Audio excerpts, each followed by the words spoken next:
from my perspective, being here since I think 2020, I've been through a range of different field specialists and the difference in stuff that they've done.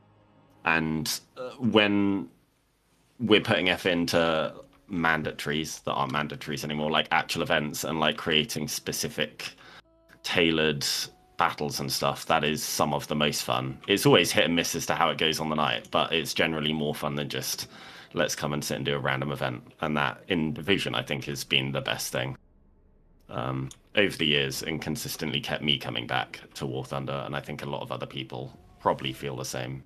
Yeah, I was saying for me, I've only been in a couple of years, but the most positive change I've seen for me is I think even in that short period of time I've been here is, and there's some people who've been here a lot longer, is the cohesion seems to get stronger as we're going down the line, which is really positive, I think. And the more people we can get into that cohesive structure, the better. You know, it's growing like a family, which is great.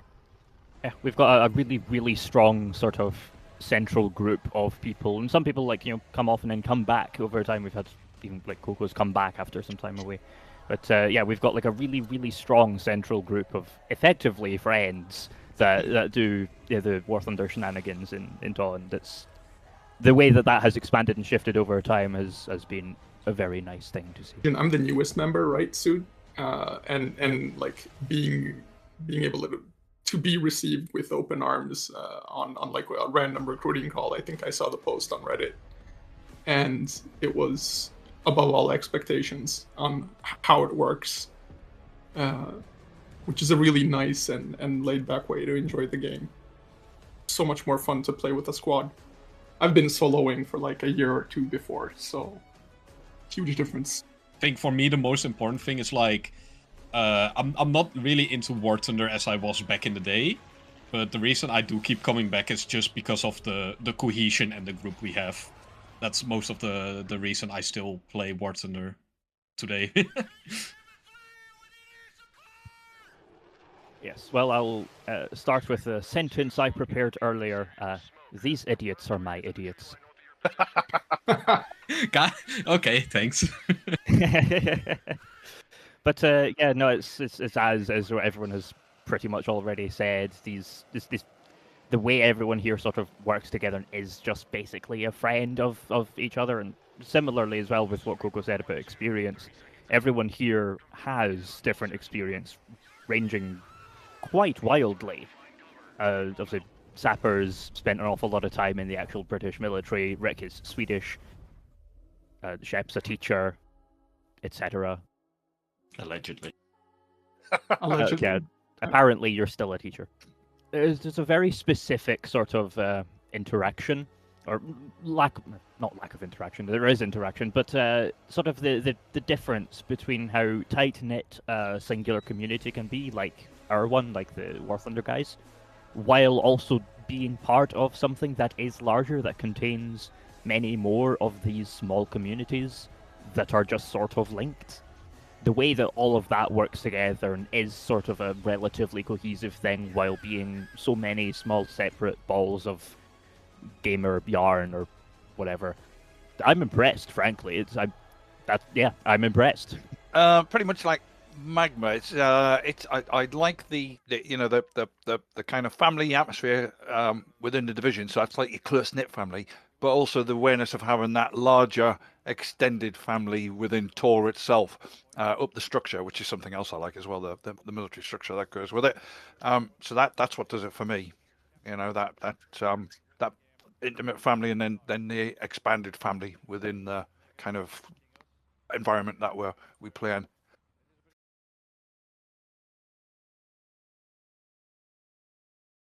I mean, my first still not exactly anything nostalgic, but I guess my first memory from within TAW was I joined during the COVID era, so I was just sitting at home, and I was like, oh, War Thunder was a game I tried once, like 4 years ago, let me try it again.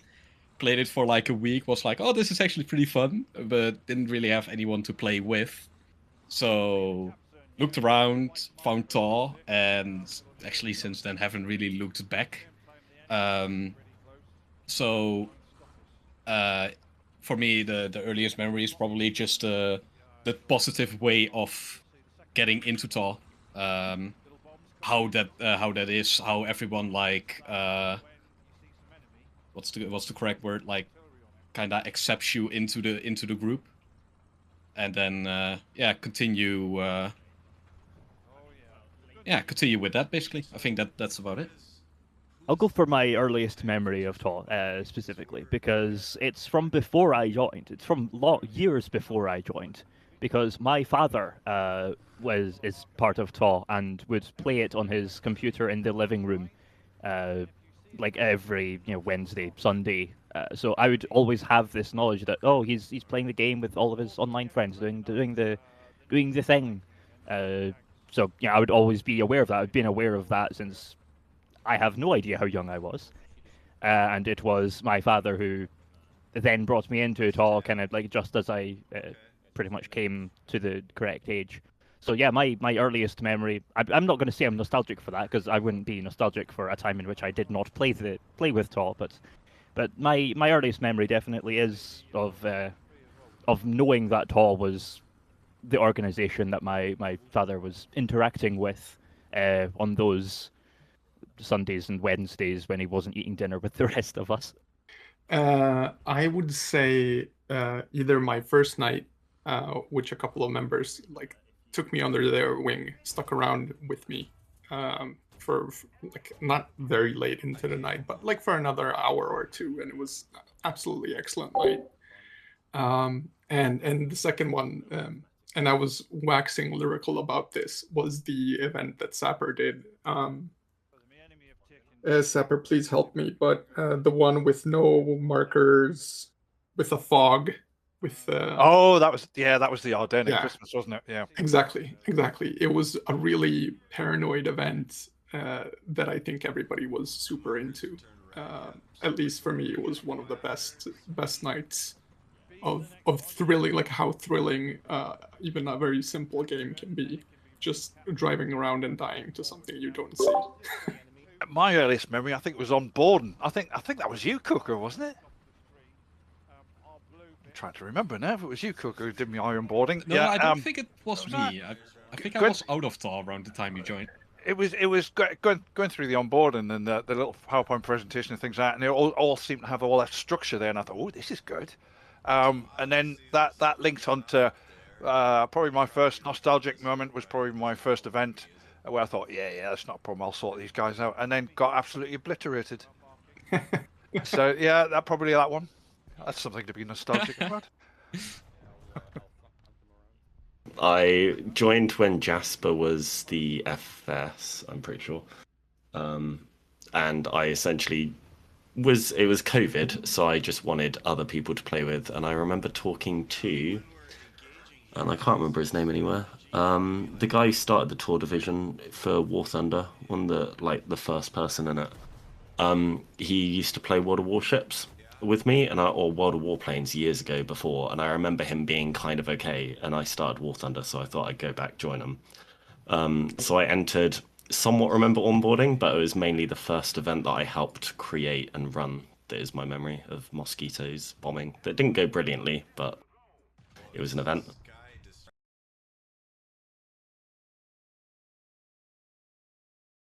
TAW has impacted my real life in a surprising, in some surprising ways. A big part of it is also like talking with other people from different countries, different cultures. So you're kind of like getting out of the bubble you actually live in within your own country. Hearing perspectives from other people, how they see specific things, and that was actually is one thing that that kind of surprises me from time to time. It's really easy to just get stuck in your own little bubble, so it's nice to sometimes hear it from from someone else in a different culture, in a different bubble, basically. But also, if we're talking about like in leadership positions within TAW, whether you're actually suited for it, yes or no, getting like that first little feeling of how it feels to actually be responsible for a group under you, That is also something that I learned, I realized, and it also kind of gives you an idea of, is it something for me? Can I do something like that in real life, for example? Even though it's nothing like real life, it does give you a slight idea. So it has impacted me in different areas in the real life as well. But overall, I would say just in positive ways. I will fully admit to having used experiences in being in a position of command in TAW for interview questions for jobs, and I then getting those jobs. So I can attribute the fact that I'm employed to TAW. Partly. For me being, I mean, a parent with kids, being able to have fun on a schedule is very helpful. I have to say, like when the spontaneity isn't there, like knowing that Wednesdays and Sundays is like, it's just an hour. It's really easy to participate. It's such a low threshold, so that actually makes it much easier for me to have like a low or no pressure little outlet for having some fun time with a bunch of people that are like-minded. Specifically, if I'm lifting out one thing is the camaraderie. Absolutely. I think TAW's like a grower on you.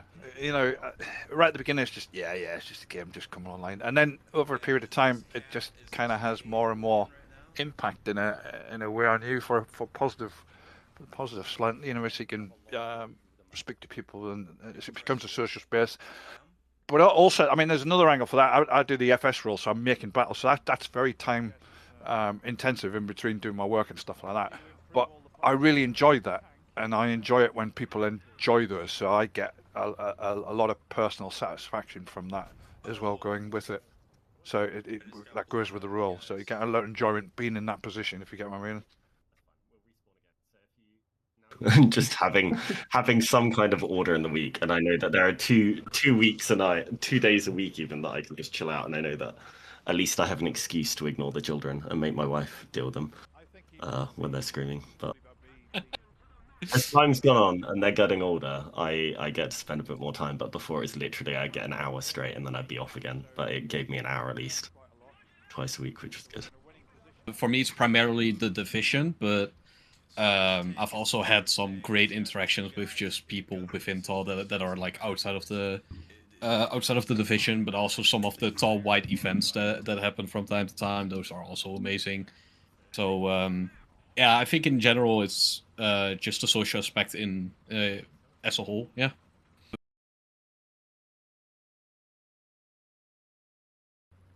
I would probably say a bit more expansion.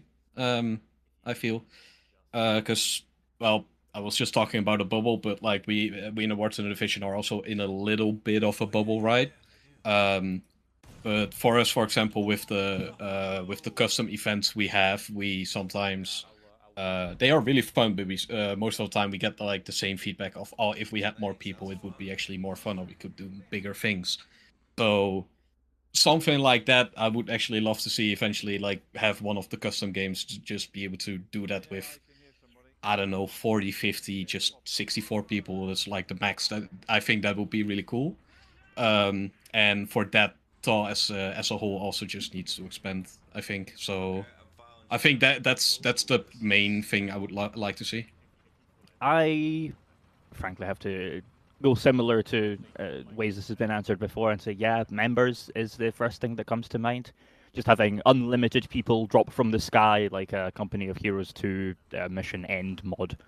Yeah, let's just say more of that, like more of these special events, bigger. I think maybe bigger isn't always better, but let's try it at least. And trying out a bunch of new stuff would be like different formats and different events and different vehicles. Like I usually like the constraints that we get, like we can only use certain vehicles, or there are certain rule sets to the games that I I really enjoyed these special events. So more of that, and hopefully we get some more consistently participating members as well. Pretty much the same as the rest of the guys. An expansion of the division. It's just getting everybody outside to think, hold on, it's not just a game. You know, there's a family thing here, and the social aspects of it, which is the greatest thing.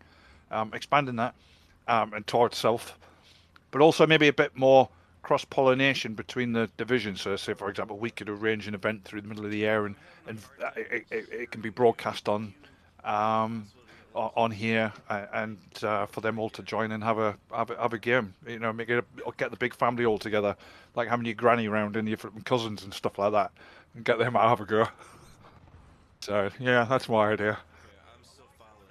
Along with like the Magic getting loads of people in and having really big events, etc. I found it quite fun when people from other tour divisions have joined us for evenings or whatever and had fun, who play War Thunder anyway, but like actually come and chat with us separately and realize that actually, oh yeah, there are other people who can play with it. Has been really fun, and just getting that experience with other people. And like when new people join, it's great fun to sit, learn who they are, help them out, and sort of help improve them. Particularly when we did the streaming, and I know that we're doing it again in a couple of weeks, but helping out essentially new players in how to play has been quite fun as well.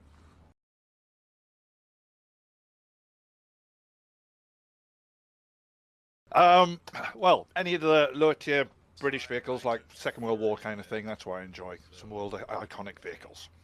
I would probably say it's the Type 60 self-propelled recoilless gun from the Japanese factory. It's just such a fun, tiny death machine. You go pretty fast, but you're also very low profile, so you're not really spotted that easily. But if you get on on the flank of the enemy, you can wreak absolute havoc. So it's just a fun little rat machine, and it just kind of suits my playstyle. So, I mean, similar to Sapper, the Falcon used to be fun, but I'm quite happy with the like Vickers Mark III, Comet, Cromwell, that sort of stuff. Late war, Cold War at the very latest. Mostly on account of the vibes of using such a thing. I've very much enjoyed the sort of main Cold War British main tanks, the Centurion, Chieftain, Challenger, etc. But the first vehicle in this game that I applied the like top sort of ability crew to is, of course, the Archer, which is a small little tank destroyer with a 17-pounder gun that points the wrong way. it has to be the A6 M5 Co. It's like a variant of the Zero. It's just, it feels extremely strong for the BR that it's in, and it's just very maneuverable, has good firepower. It's just a all-around fun little plane to fly, in my opinion. But I'm gonna say something that's also chiming in the Swedish CV90 series, which is probably the most modern vehicle out of everybody here that's mentioned anything, and the American Shermans, especially the EZ8.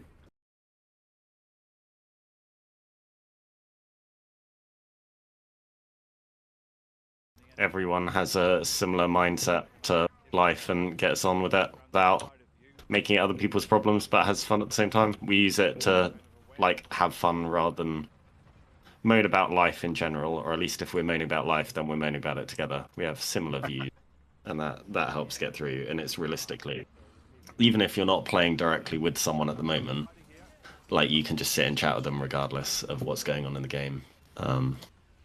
Relax a bit, which is nice.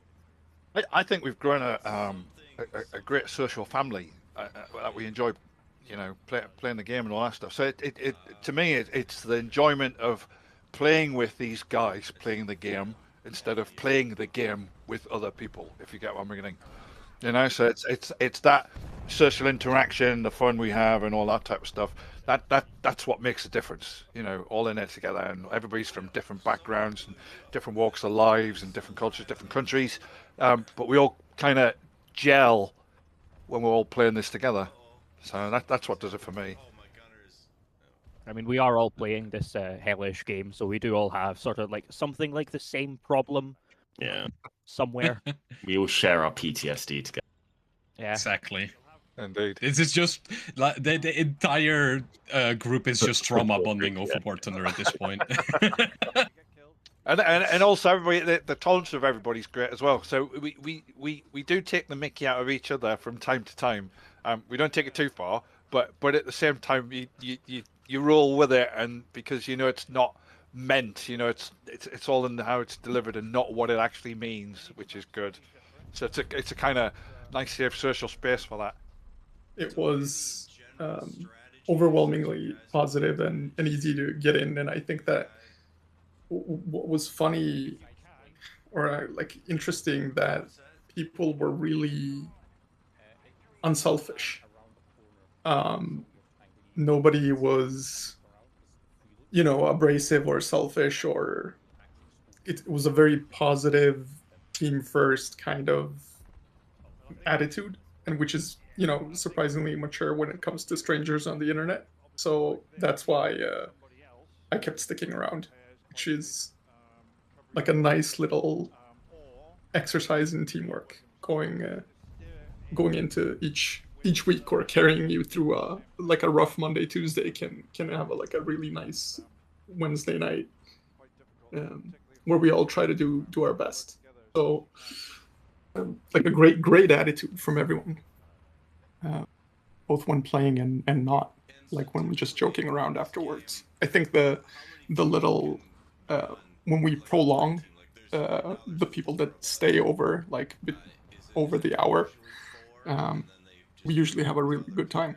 Over the years, it kind of went from group of people that play the same game to just a group of friends you can just banter with and say stupid stuff and just have a good old time with. I think that's just the main priority, right? Or like, well, main priority is not the correct way to say it, but like, that's for me the main focus.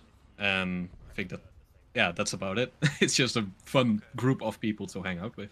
And I actually sometimes good life advice as well, from time to time.